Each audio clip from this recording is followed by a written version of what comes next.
Продолжуваме со утринската програма и се разбира оно кое што следи во продолжение е рубриката да си кажеме и темата која што ја најавивме дека ќе зборуваме, односно дека ќе обработиме, а тоа е што всушност представува депресијата или како да препознаеме депресија. Дали доколку чувствуваме некој симптом на депресија треба да го препознаеме или пак доколку има некој од нашата блиска околина кој можеби има такви симптоми, на кој начин можеме да му пристапиме, да му помогнеме него или себе си, зависно од тоа дали ние или пак некој наш близок се соочува со депресијата. Но што всушност представува депресија, која што е комплексна ментална болест и многу повеќе од тага, а често се поистоветува со краткотрајна тага. Пред да ја најавам мојата денешна гостинка и соговорничка, само ќе споменам дека според Светската здравствена организација со некакви симптоми на депресија се соочуваат повеќе од 350 милиони луѓе широм светот од најразлични возрастни групи. А доктор Благица Ризовска-Ваник, која што е професор по клиничка практика на Универзитетот Американ Коледж во Скопје, психолог, гешталт, психотерапевт и директор на советувалиште на хумана соработка, е моја денешна гостинка и всушност доктор Благица ми спомена и друга една статистика за која што ќе позборуваме во продолжение. Добар ден и добре ни дојдовте во утринската програма. Добар ден, чест ми е што сум тука денес и што ќе поразговараме за оваа многу значајна тема. Постојат многу теми на кои што може да зборуваме со вас. Нашите гледачи или оние кои што редовно не следат знаат дека имавме во минатите изданија и онлайн интервјуа, се со цел да ги обработиме темите кои што се важни за помладите и за повозрастните, а депресијата е нешто кое што не опфаќа сите, односно не бира. Прашањето е само зошто или кои се причините поради некоја личност може да западне во депресија, но сите овие работи кои што ги споменавме ќе ги обработиме или ќе ги одговориме во продолжение. На почеток може да кажеме воведно што всушност од стручен аспект, нели, представува депресијата и статистички како стоиме во овој период со податоците со оглед на тоа што поминавме цели 2 години во пандемија. Во однос на што представува депресија, значи е нарушување на расположението или на афектот, кое што има различна динамика во смисла на колку може да биде интензивно, колку долго трае. Според тоа има многу различни типови на депресија. Значи самото нарушување на расположението може да биде депресивна реакција, која што може да следи после одредени травматски ситуации или пак она што секојдневно ни се случува како стресни ситуации. И тоа би рекла дека е нешто што е нормално, вообичаено, нели во одредени периоди од денот кога сме под стрес, да чувствуваме и тага и безпомошност и можеби немање на доволно капацитети да се справиме со сето она што ни се случува. Така да во овој случај зборуваме за ситуациона или реактивна депресија, која што нели е соодветна во одредени ситуации на самата ситуација. Вообичаено пократко трае и представува еден симптом или реакција на она што ни се случува од околината. Како и да е, доколку оваа состојба е пролонгирана, значи доколку овие епизоди се, да речеме, зачестени, се повторуваат, траат подолго време, значи веќе не е симптом самата депресија, него станува нели одреден начин на одбрана кон околината, кој што долго трае, значи има се повидливи симптоми од типот на намалена животна енергија, немање на желба да се стане од кревет, немање на желба да се јаде или се јаде премногу, значи или не се спие или се спие премногу. Исто така може да е проследена со интензивни чувства на лутина, тага, бес, очај понекогаш. Може да биде проследена со немање на волја за остварување на социјални контакти, значи на некој начин навлегува во целокупното функционирање на една индивидуа, значи и социјално, и психолошко, и телесно. Многу често исто така може да биде во склоп на голем број на органски нарушувања, каде што и не е препозната како таква. Значи во склоп на деменција, Алцхаймерова болест, исто така можеби кога зборуваме за канцер, па дури и за хируршки интервенции каде што нели луѓето се изложени на интензивен стрес, има друга симптоматологија, вообичаено не се зема во предвид дека се и депресивни. Исто така може да биде проследена и со хронични болки, со онај така наречен телесен оклоп, кога нели толку хронична е навлезена депресијата во индивидуата, што и покрај тоа што нема физиолошки причини, најчесто луѓето доаѓаат на психотерапија со откако ќе исклучат дека постои било каква друга органска причина и во суштина осознаваме дека нели креирале така наречен телесен оклоп или чувство на хронична болка, може да биде во горниот дел од телото, долниот дел од телото, може да биде на половина левата или десната страна. Значи има интензивни телесни сензации, промени, исто така има психолошки во смисла на нели, како што кажав, промени во однесувањето, промени во начинот на живот, промени во функционирањето, кое варира од благо нарушување, во кое што индивидуата ги чувствува овие симптоми, но некако успева да функционира во секојдневието, умерено, да речам, понатаму може да прогресира, значи да биде на некое средно ниво во кое што веќе не може да работи или не може да остварува социјални контакти со најблиските, или не сака да излегува надвор, не е забавна, не е весела, се чувствува отфрлено, тугено, бесполезно, со многу интензивни чувства на вина спрема себе, губи смисла на живеењето, до тешка депресивна епизода, каде што веќе се јавуваат интензивни самоубиствени идеи, се намалува вредноста до степен на не сакам да постојам, која што бара нели интензивен психијатриски и психолошки третман, тимски пристап би рекла и постојано следење. Значи во праксата ништо од ова не би требало да се занемари. Значи многу е важно кога една индивидуа се нели манифестира било какви симптоми, најчесто ги забележува околината, самите луѓе можеби не толку свесни за она што им се случува и покрај тоа што се безволни или не може да функционираат, ќе се обвинат себе си, ќе се затворат во својот свет, во својата кутија. Токму тоа е нели и механизмот, најчест механизам во депресија е ретрофлексија, кога наместо да го изразам она што го чувствувам кон околината, таа лутина можеби, агресијата или она што го чувствувам како незадоволство кон надвор, истото да го свртам кон себе и јас да станам објектот кој што е невреден, незаслужен, кој што е потребно да се критикува, осудува постојано, така да вака визуелно кога ја представиме сликата на депресијата е во суштина една поделба на личноста на дел кој што постојано критикува. И вика ти не си добар, ова што го правиш не е доволно, не смееш вака да правиш, не си окей, и еден дел кој што е нели постојано свиткан во улога на некој кој што го трпи целокупното критикување. Тој критицизам и напад врз тој критицизам и напад врз себе е постојан, значи на сите нивоа, како што кажав, и телесно, и афективно, и во мисловните процеси, и когнитивно, и бихевиорално и така натаму.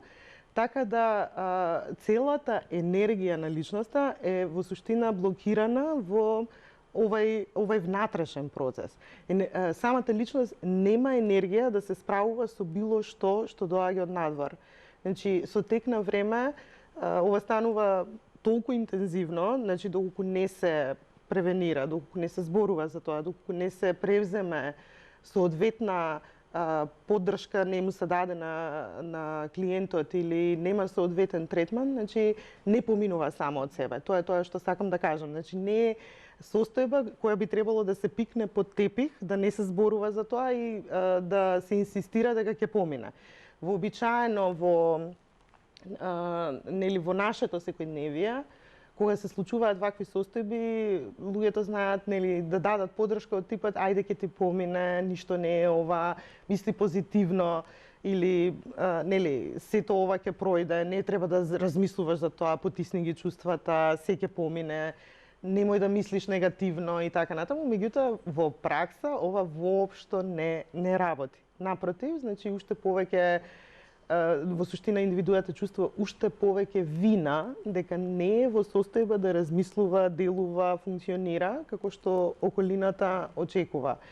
Значи само се интензивираат симптомите, контрапродуктивно, иако навидум нели изгледа како како нешто што можеби е лечебно според одреден дел од луѓето. Сметајќи дека даваме поддршка или ете на некој начин поттик дека ќе помине и поддршка дека сме тука за тие кои што така се чувствуваат, добро е да се знае дека всушност тоа предизвикува еден контраефект, веројатно се зависи од самата свесност или освестување кај личноста која што се соочува со тоа. И кога зборуваме за освестувањето или за оние симптоми кои што вие ги набројавте, пред се и телесни симптоми, но и оние мисли кои што веројатно во тој период ни поминуваат низ главата. Често пати знаеме во ситуација да речеме периодов сум во депресија и тоа да се каже туку така, не сваќајќи тежината на тој збор или разликата на тоа дека депресијата е навистина едно заболување, додека разочарувањето моментално или тагата која што чувствуваме можеби по одредена причина или чувството кое што го имаме по одредена преживеана случка која се кај секој од нас во текот на животот може да се случи, е само периодично нешто. Доколку тие симптоми траат, ќе ни кажете вие колку време или која е онаја оптимално време за тоа да се свати дека навистина нешто не е во ред, како да се запрашаме дека да, со нас нешто се случува и првиот момент кога вистински треба сериозно да сватиме дека ни е потребна стручна помош. Така, како што споменав, депресивната реакција, би рекла, на стресни моменти или ситуационата, реактивната депресија е нешто што трае одреден временски период, да речеме, може да трае и неколку месеци, меѓутоа, нели, пак зависи колкав е интензитетот на симптомите, значи на кое ниво е, дали е блага, средна, тешка депресија, дали е проследена со можеби психотични симптоми како халуцинации, делузивни идеи и така натаму. Значи врз основа на тоа и се прави диагностиката.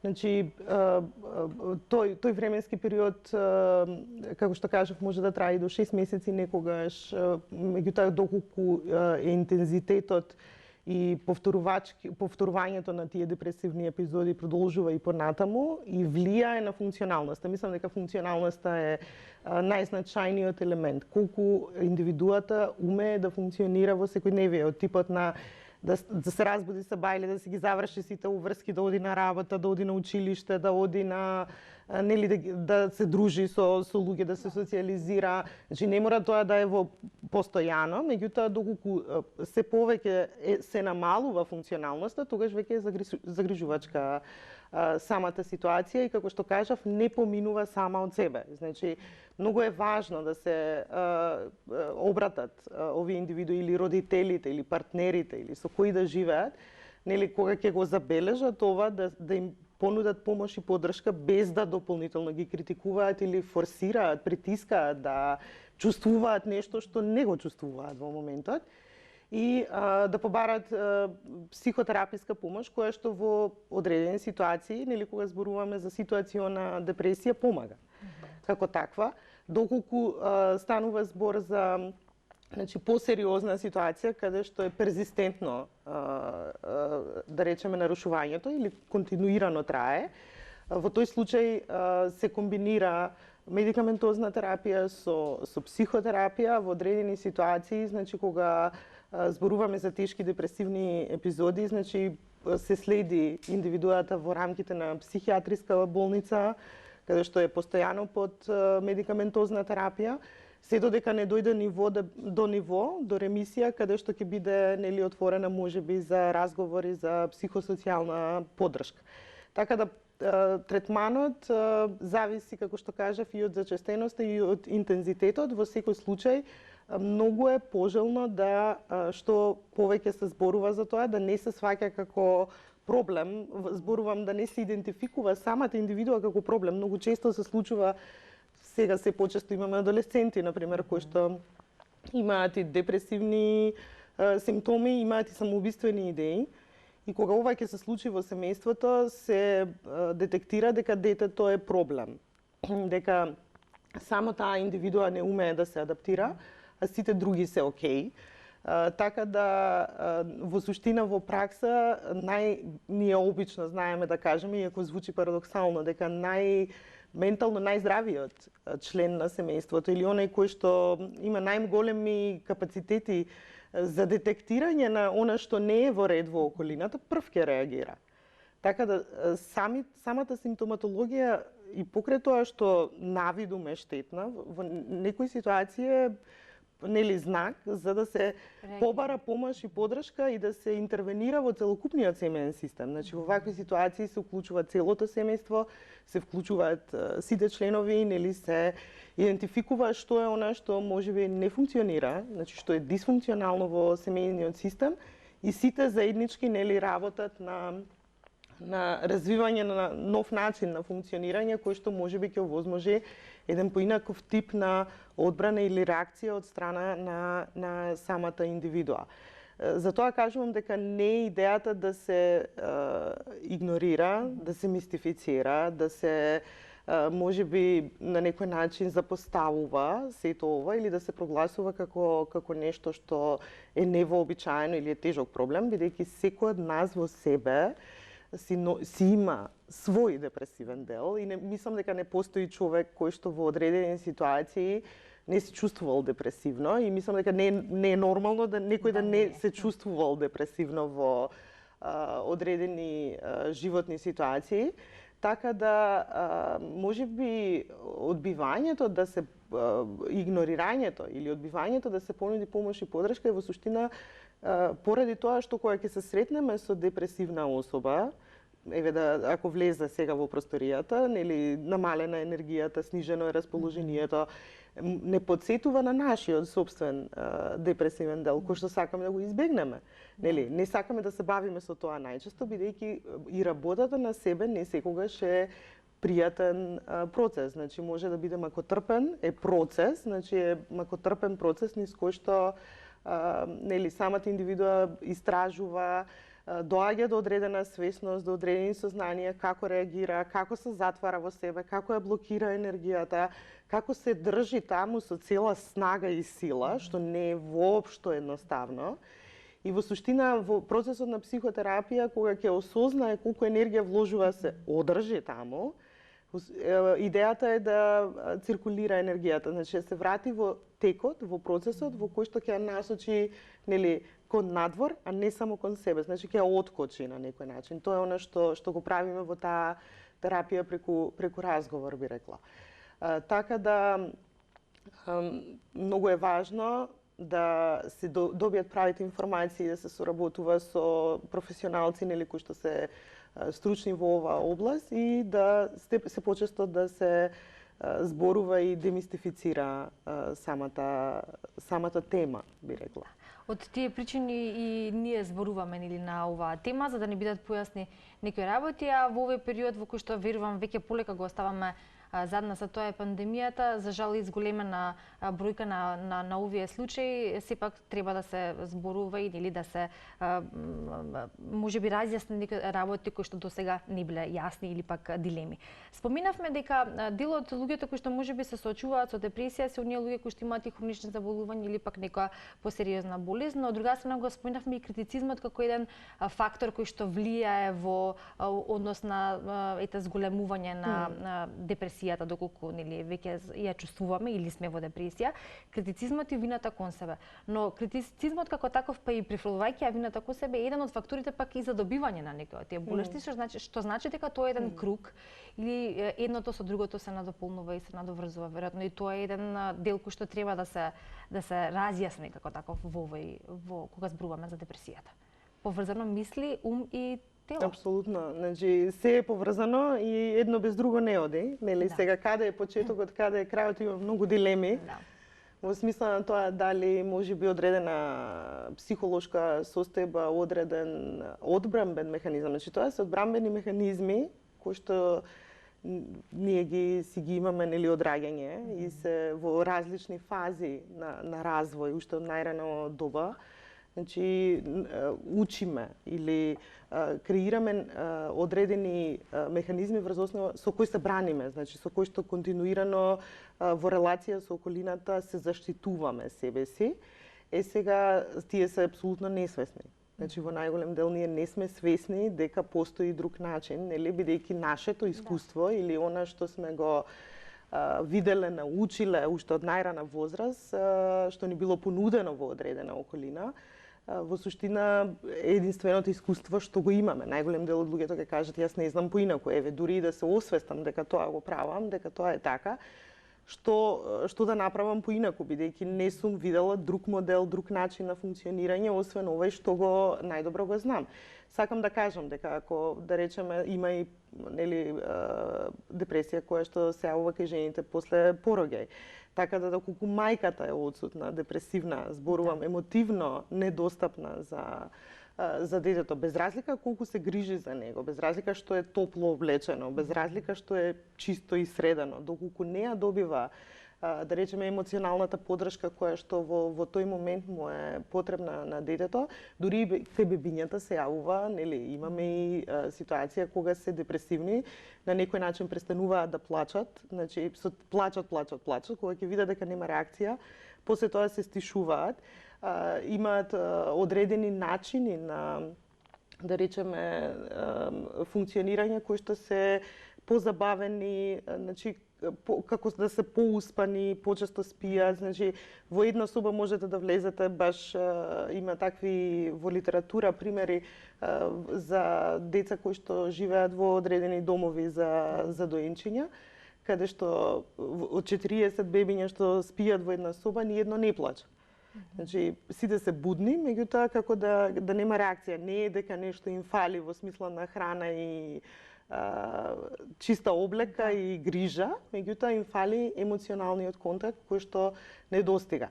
Сега во семејства каде што ова е вообичаено, каде што родителите, да речеме, се континуирано вакви модели, каде што биле начинот на воспитување, поддржување, функционирање бил презентиран на одреден начин, ова станува за индивидуата стил на живот. Значи, станува единствен начин за релација со светот.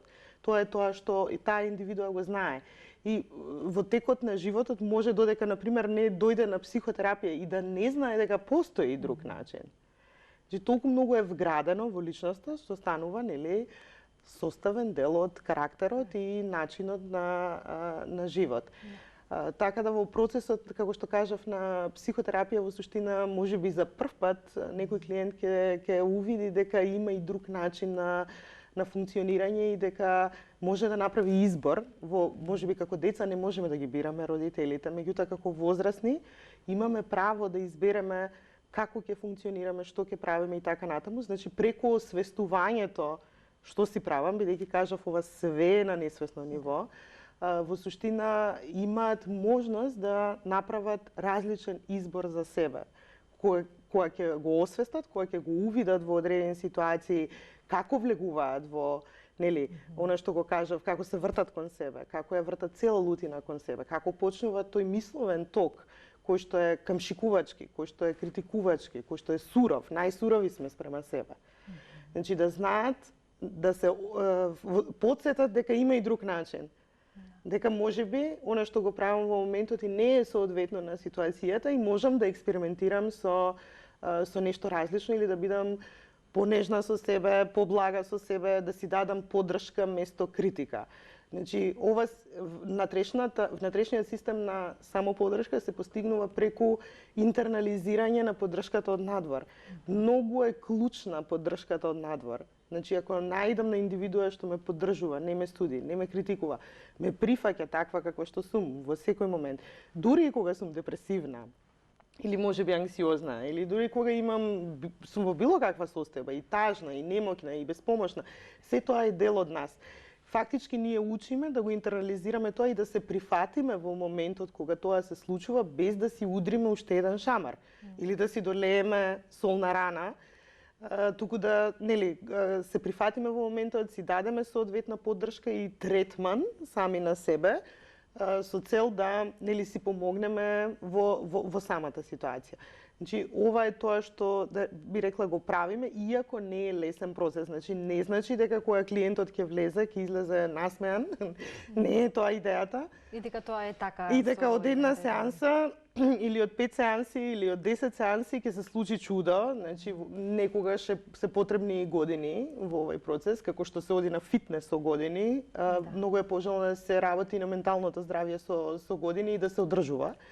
И секогаш кога имаме дилема што се случува со нас и доживување дека не можеме сами да видиме зашто станува збор, бидејќи ако сме во нашиот собствен процес, ако сум во сликата, не можам да ја видам сликата. Ми е потребно огледало, значи некој кој што ја гледа сликата од страна и можеби и со 3 реченици ќе ме насочи само да видам што е она што го правам.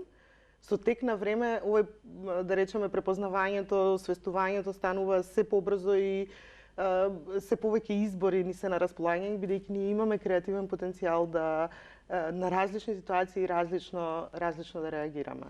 Да, веројатно и во самата сеанс или третман или пристап кон оние кои што веројатно имаат проблем со депресијата, постојат и различни методи и техники и сето тоа што е, нели, како велиме, стручна помош, а верувам дека дел од тоа е кога веќе го спомнавте моментот дека не можеме да бидеме наблюдувачи од страна кога веќе сме во таа ситуација, да се достигне нивото на свесност каде што ќе можеме да бидеме наблюдувачи иако сме ние самите во таа ситуација, но соработка треба од клиентот кој што ќе побара помош во континуитет за да може да се излезе од проблемот. Ги споминавме помладите кои што можеби доколку ги почувствуваат овие симптоми, кај нив е малку покомплексно, пред се првенствено за да ги препознаат. Потоа, со оглед на околината и на друштвото, кое што меѓу другото има и поголемо влијание врз нив, уште повеќе ќе сакаат да ги потиснат и затоа често гледаме и слушаме за млади кои што се повлекуваат во себе и за жал и на глобално ниво голем дел од самоубиство кои што се резултат на онаа потешка форма на депресија која што ја споменавме. Ќе ги потенцираме тука младите и состојбите со кои што тие се соочуваат, а ќе споменеме и анксиозноста, бидејќи рековме дека тука и анксиозноста има улога, паничните напади кои што доаѓаат заедно со анксиозноста и на тоа ако се додаде депресијата, тогаш е еден аларм. Така, значи може. Најчесто е, нели на почеток кога зборувавме, спомнав дека многу ретко има чиста клиничка слика, да кажем дека ова е само депресија, нели не е поврзана и со други состојби, како еве анксиозноста која ги вклучува паничните напади. Така да многу често, многу почесто, еве во последните, особено во последните 2 години кога е короната се поприсутна, младата популација бара помош и поддршка во справувањето со сето она што и се случува во смисла на изолација, карантин, немање социјални контакти, промена на начин на учење, промена на односите дома, бидејќи семејното насилство се зголеми видно, значи во текот на овој период. Исто така употребата на супстанции се повеќе зголемена, особено кај младата популација. Некои од младите и нема да кажат јас сум депресивен или ги чувствувам тие симптоми, меѓутоа еве конкретно во контекст на празниците ќе кажат многу јадам или многу спијам или воопшто не спијам или се бајле, нели се будам во одредено време и не можам повторно да заспијам или употребувам, конзумирам алкохол, супстанции многу повеќе од вообичаено и сето ова може да е поврзано со анксиозност и депресија, меѓутоа не така истакнато. Тие ќе кажат не, тоа не е дел од мене, меѓутоа нели целото мое, да речеме, функционирање е променето пред и после празниците. Сега, зошто ова се случува? Нели има и сезонско афективно расстройство или нарушување на расположението, кое што најчесто се случува кога недостига дневна светлина. Значи, во зимските месеци, да кажеме, особено еве во скандинавските земји, каде што е тоа поизразено, кога нема доволно сонце, кога се менува и работата нели на неуротрансмитерите во мозокот, хормоналниот статус, присуството на витамин D и така натаму, значи има многу фактори што може да влијаат на оваа состојба.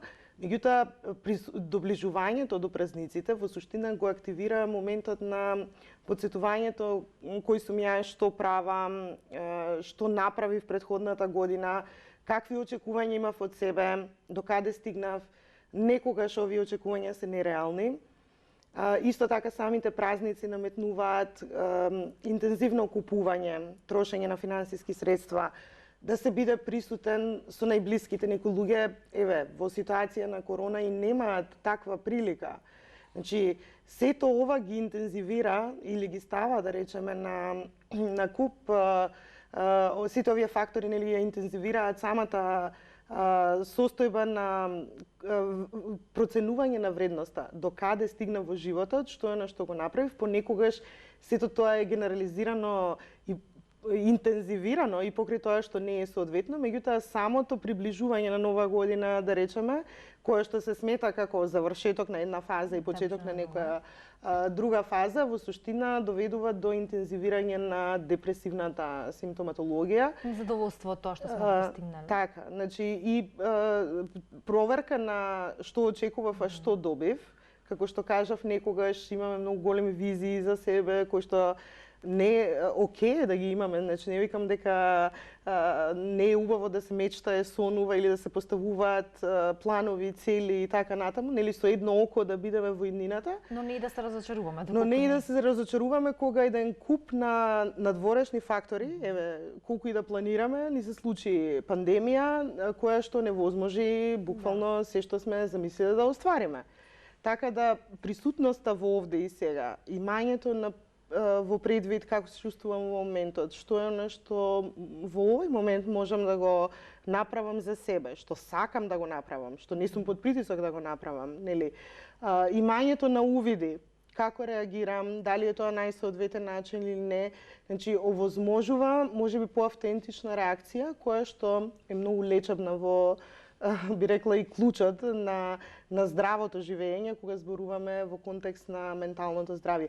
Јас би спомнала само уште малце во контекст на младите, дека во април и мај лани направивме истражување, еден научен труд со две колешки, Александра Бошкова и Кристина Лазаревска, во контекст на последиците, психолошките ефекти на самата пандемија. И овој труд беше презентиран на годишната конференција на Универзитетот Американ Коледж и доби награда за најдобар труд. Се извинувам. Честитки за наградата и секогаш е добро кога има такви анализи и такви трудови за да може да се осврнеме нели и на црно на бело како стојат работите. Така. Значи младата популација е поранлива од повозрасната. Значи децата би рекла или ајде луѓето кои што возрастните, младите возрастни од 18 до 25 години. Полнолетните. Така, во суштина се најранлива категорија кога зборуваме за анксиозност и депресија споредено со другите возрастни групи. Жените се поранливи од мажите.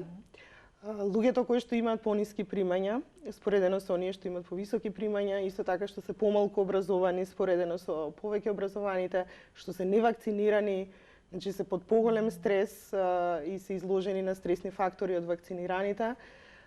Исто така, тие што во моментот прележуваат ковид, значи се најранлива или да речам црвена зона во контекст на доживувањето на ефектите што ги има стресот врз нив.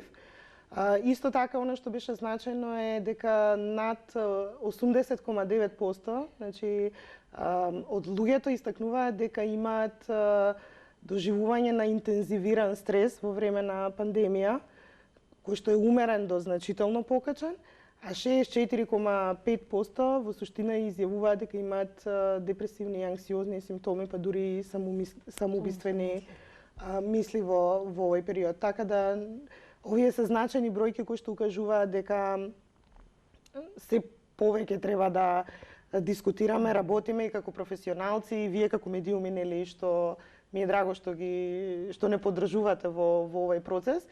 Во контекст на бројките на клиенти, тие се трикратно зголемени од 2019 година.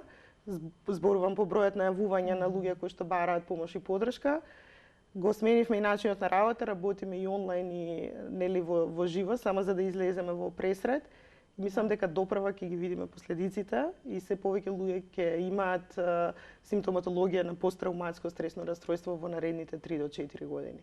Тоа беше и прогноза уште по стартот на пандемијата, некаде 2020 година.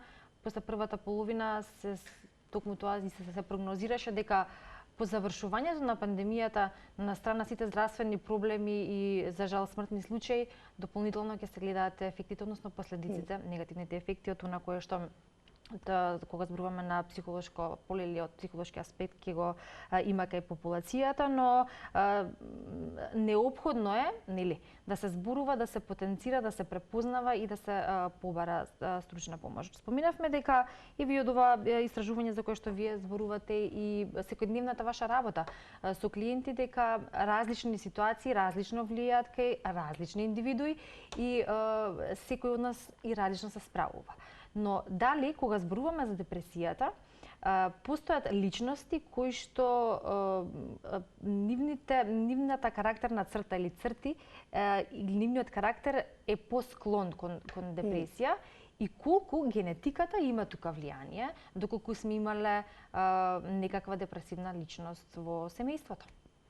Така, значи е комбинација повторно на фактори, постои и генетска предиспозиција, постојат и средински фактори, нели, она што го спомна во раниот развој на индивидуата и дека, нели, во зависност од интензитетот, траењето, нели, ако станува збор за можеби интензивни трауми, дисфункционалност која станува составен дел од живеењето, значи, како што напоменав, може да стане, нели, да дојде до промена комплетна на личноста, која што, нели, би рекла има трајни ефекти или функционира само на одреден начин кој што е составен дел од неа. Значи, дури да се случи тоа, повторно зборувам за она прифаќање и настојување да и се помогне во делот на функционирањето. Значи, постојат и такви клиенти, каде што, да речеме, нели се гледа дека нема можеби потенцијал за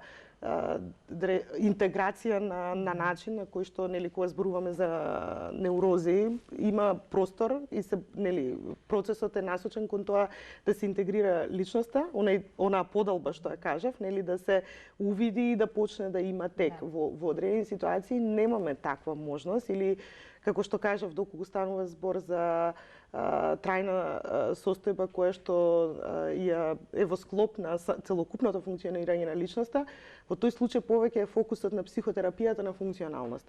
Како личноста да живее со тоа. Значи, не го менуваме, не навлегуваме во тоа дека нешто може да се промени во тој дел, исто како кога работиме на траума, например. Значи, траумата се случила, тоа е тоа, не може да се врати, не може да се сменат емоциите, особено кога, нели, тие трауми се врзани за насилство, за, нели, ситуации во кои што личноста се деперсонализирала или имало доживување дека она што се случува не и се случува повеќе на неа. Значи, до степен на не си го чувствувам телото, јас не сум тоа, како да гледам филм и така натаму, што е исто така одбрамен механизам кој што ја спасил личноста во тој момент. Значи, пак преживеала на тој начин. Сега веќе понатаму, кога тој механизам веќе не врши работа, затоа што поминало време, тоа е еден многу долг процес на интегрирање на траумата во секојдневното живење, значи прифаќање дека да, тоа е еден дел од мене, тоа се случи, нема враќање назад, но не сум цел јас. Значи, има и други сегменти од мене, имам и други потенцијали, нели. Но ова е многу долг процес кој што почнува од интензивна поддршка, продолжува со себе спознавање, нели, што е она што го правам, некогаш е корисно индивидуата, клиентот да се наврати на сеќавањето, некогаш воопшто не се допира тој сегмент. За да не се доживе повторно, нели, она чувство на срам, затварање, грижа на совест, еве пак мислам на тоа, еве пак не сум функционален. Нели, понатаму следува можеби оној делот на давање на нова димензија или гледање на сликата, давање на ново име, наместо жртва, сега сум преживеан.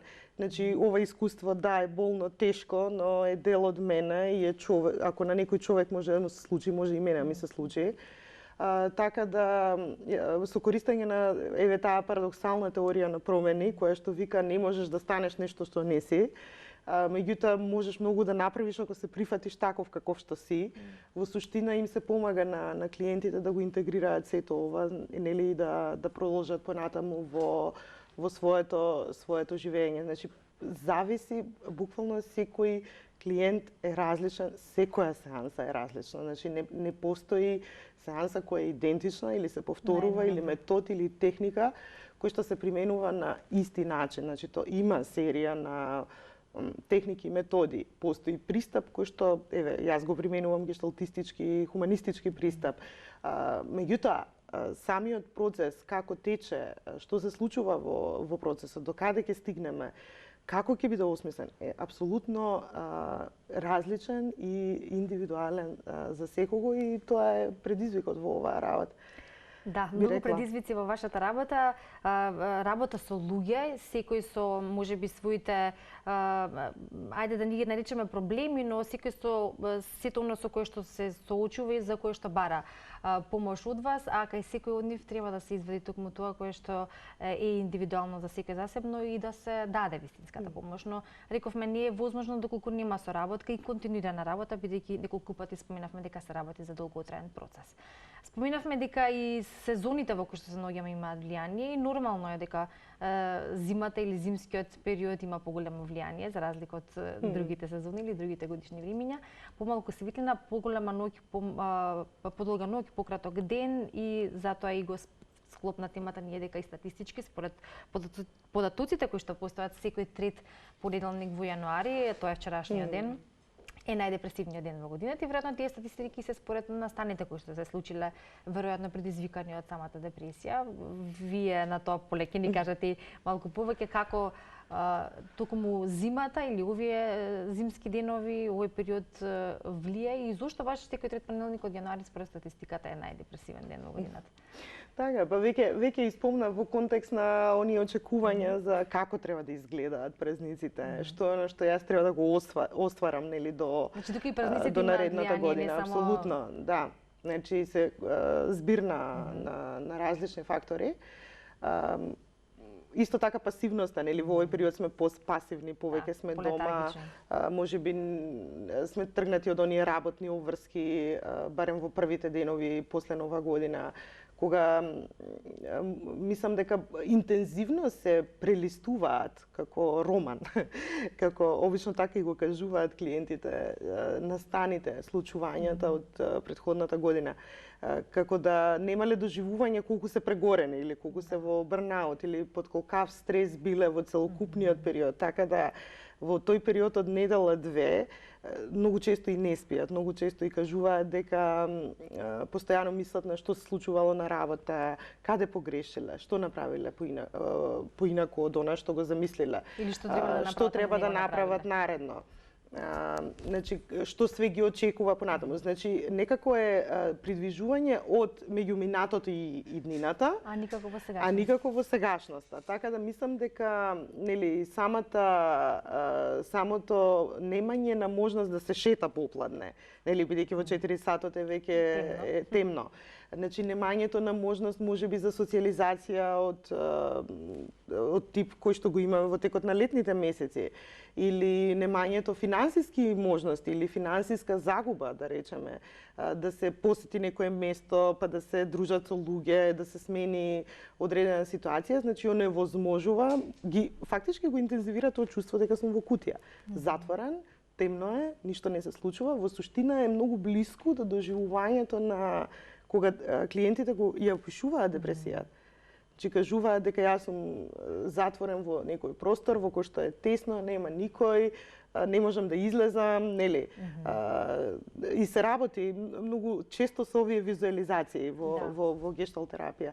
Така да ми се чини дека и самото надворешна околина го отсликува внатрешното доживување кое што резултира, еве со оваа статистика, дека точно после новогодишните празници кога ќе помине, нели, сета она еуфорија, бидејќи ние и сакаме, нели, тие ритуали, таа еуфорија, да го истакнеме, сето она што ни се случува дома, па тие слики на социјални мрежи за некого се многу обесхрабрувачки, која ќе видат дека навидум сите имаат супер живот, а јас немам семејство или не можам да ги видам најблиските, или минатата година сум загубила драга особа, значи или сум доживеала пат на работно место во смисла на професионален развој, или сум ја изгубила работата, или немам толку можности нели да им обезбедам такви моменти на моите деца и така натаму. Значи, дополнително социјалните мрежи мислам дека го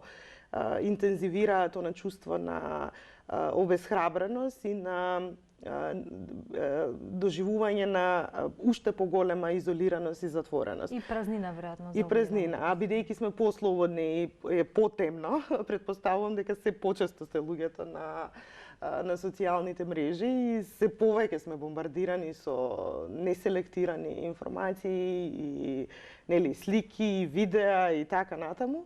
Така да и ова има свој ефект врз, би рекла, доживувањето на ова депресивно расположение. Постојат уште многу теми кои што можеме да ги зборуваме со вас и верувам дека ќе ги зборуваме во иднина, се со цел да допреме до повеќе наши гледачи и тоа нека биде и само од еден едукативен пристап, од информацијски, но истовремено пак доколку е потребно да се слушнат одговори на одредени прашања или пак прашања кои што ги имаат гледачите, вашите клиенти, оние кои што можеби и им треба помош да дојдат до некои одговори, се со цел да помогнеме и колку што е можно, доколку во иднина според прогнозите кои искрено се надевам можеби нема да се така точни, да се надеваме дека и ефектот во однос на оно што го рековме психолошки од COVID-19, од пандемијата сепак кажува дека ќе бидат малку поголеми, но да биде малку ублажување или пак да се најде вистинскиот начин како да се помогне во сето тоа, особено кога ги земаме предвид младите, но и генерално и повозрастните. Јас ви благодарам, Благица, што бевте денеска заедно со мене во утринската програма и што отворивме на вака добра тема. Зборувавме, како што кажав, на доста теми и во минатиот период, но така ќе биде и во иднина. Го споменавме семејното насилство и тоа ќе биде една можеби тема во која што во иднина би зборувале. И до следното гледање ќе ви посакам пред се добро здравје, успешна работа како и досега и да ни дојдете пак. Благодарам на поканата и очекувам нели во иднина да имаме супер соработка и нови предизвици.